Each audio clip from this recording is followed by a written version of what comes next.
It's only fair that I warn you of what might happen if you do become one. First thing that might happen is you might get ridiculed like this. Recognise this? This is the Paris Olympics, and what happened there was we had all these drag queens doing a mock-up of the Last Supper, a really holy event in the life of the Christian church, and that was mocked and ridiculed by these drag queens. So you might get ridiculed. You might even get arrested. You know, there was one gay couple that came up to some Christian bakers and asked them to bake a cake for their gay marriage. No problems with that. But then they wanted them to put a slogan on the cake that says, support gay marriage. And they said, well, no, we're not going to do that because that goes against our beliefs. And guess what? They were arrested for it. Crackers, isn't it? And then you might get ridiculed, you might get arrested.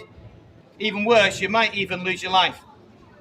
These 20 Egyptian Christians were beheaded by Muslims because of their faith. This might happen to you if you follow the Christian faith. But you know what? Jesus predicted that this would happen to anybody who, this may happen to anybody who follows him. He was careful to warn people. He said, I've told you these things so that in me you may have peace.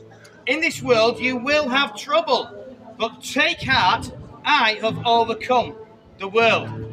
You see, you might get ridiculed, you might get arrested, you might even lose your life for following Jesus Christ.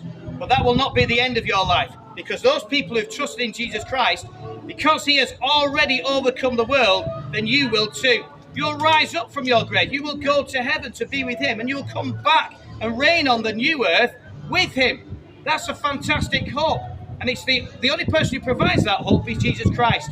And the only reason we know that is because he's the only one who beat the grave. So what I'm saying to you today is, yes, you will have trouble if you become a Christian, but you will find peace, and you will have joy, and you will have that guaranteed hope in heaven because of what Jesus Christ accomplished at the cross.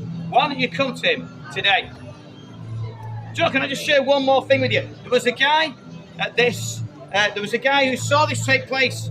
He was a Ghanaian. And these Muslims knew he was a Christian. And they said, are you going to turn your back on Jesus right now? And he said, no. He pointed at these Egyptian Christians who had just been beheaded, and he said, their God is my God. And then they chopped his head off right there and pushed him over into the sand. But do you know what happened to that guy? Straight to heaven. Because he trusted in Jesus Christ. Isn't that fantastic? And you can have that hope today as well. That when death comes knocking for you, it'll be just like passing through a door and heading into eternity, because you have trusted Jesus Christ just like these men did.